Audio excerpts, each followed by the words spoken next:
আসসালামু আলাইকুম রহমতুল্লাহ। ভিউয়ার্স সবাই কেমন আছেন? আমি আলহামদুলিল্লাহ ভালো আছি। ভিউয়ার্স সকলের সামনে আমি কয়েকটি কথা বলবো, একটু মনোযোগ সহকারে শুনবেন। বর্তমানে আমাদের যে সমস্ত প্রবাসী ভাইয়েরা দেশের বাইরে আছেন তাদেরকে নিয়ে কিছু কথা।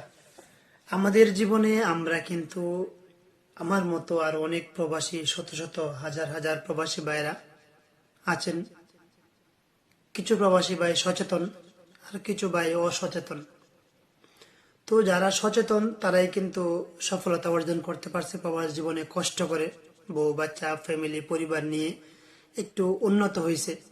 আর যারা অসচেতন, যারা সচেতন না, যারা যারা একেবারে বোকার মতো চলছে, তাদের জন্য আমার এই গুরুত্বপূর্ণ কথা আমার প্রবাসী ভাইদেরকে বলবো। ভাই বন্ধুরা, যারা প্রবাস জীবনে আসছেন, দেশের মায়া মমতা ভালোবাসা সবকিছু ছেড়ে আসছেন, এখন এসে আপনি যা ইনকাম করছেন আলহামদুলিল্লাহ আল্লাহ তালার মেহেরবানি, কিন্তু আপনার নিজের অর্থের অর্জিত অর্থ কিন্তু সবকিছু থেকে যেন বঞ্চিত না হন।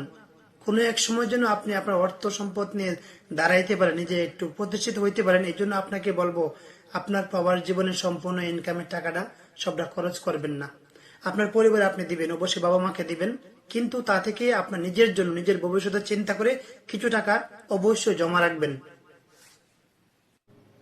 আর না হয়তো আপনাকে কোনো এক সময় কান্না করতে হবে।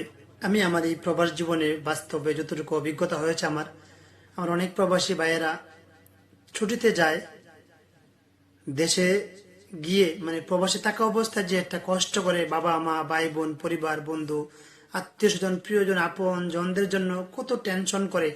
ঈদ আসছে সামনে, কোনো বিয়ের অনুষ্ঠানে অথবা কোনো একটা কাজে বিভিন্ন ভাবে কিন্তু দিয়ে থাকেন। উনি প্রবাসী থেকে ভাবেন ওনারা যেন একটু ভালো থাকেন, ভালো কিছু অর্জন করে বা কোথাও গিয়ে ভালো একটু সম্মান পায়, এমনটা কিন্তু ভাবেন। তো এই ভাইটা যখন আমি আমি দেখছি অনেক ভাই বন্ধু আমাদের ফ্রেন্ড লিস্টে অনেক বন্ধুরা আছে, ওরা যখন বাড়িতে যায় তখন কিন্তু তারা কিন্তু অসহায় হয়ে যায়। কারণ দেশে থাকা অবস্থায় অনেক কষ্ট করে, অনেকের জন্য ব্যয় করে, কিন্তু উনি যখন ছুটিতে যায়, দেশে যায়, বেড়াইতে যায়, তখন কিন্তু অভাব তার জন্য, তাকে কেউ হেল্প করে না, সহযোগিতা করে না। আমার প্রিয় ভাই বন্ধুরা, প্রবাসী ভাইয়েরা, সবাইকে বলবো প্লিজ নিজের পায়ে দাঁড়াতে শিখুন। নিজের সাথে নিজেকে একটু পরামর্শ করুন, কি করলে আপনাকে দেশে গিয়ে এত কষ্ট করার পরেও দেশে গিয়ে অন্যের কাছে হাত পাততে হবে না, প্লিজ। আর আমি আমার দেশের ভাই বন্ধুদেরকে বলবো, আপনার ভাই, আপনার বাবা চাচা কাকা যারাই প্রবাসে থাকে তাদের সাথে ভালো আচরণ করুন, তাদের দেওয়া অর্থ সম্পদ প্লিজ নষ্ট করবেন না। সে যেন 2 টাকা জমা করতে পারে, এই জন্য একটু হেল্প করবেন। সবাইকে বলছি প্লিজ একে অপরের সহিত আন্তরিকতা হই, বিশ্বাসযোগ্য ব্যক্তি হই। বন্ধুরা, ভিডিওটি ভালো লাগলে অবশ্যই লাইক কমেন্ট করে শেয়ার করে দিবেন। সেই দিনে অপেক্ষার পাশে থাকবেন। আর সবাই প্রবাসীদের সাথে খুব আন্তরিকতার সহিত সম্মানের সাথে কথা বলবেন, ইনশাআল্লাহ। প্রবাসী ভাইদের মন অনেক উদার।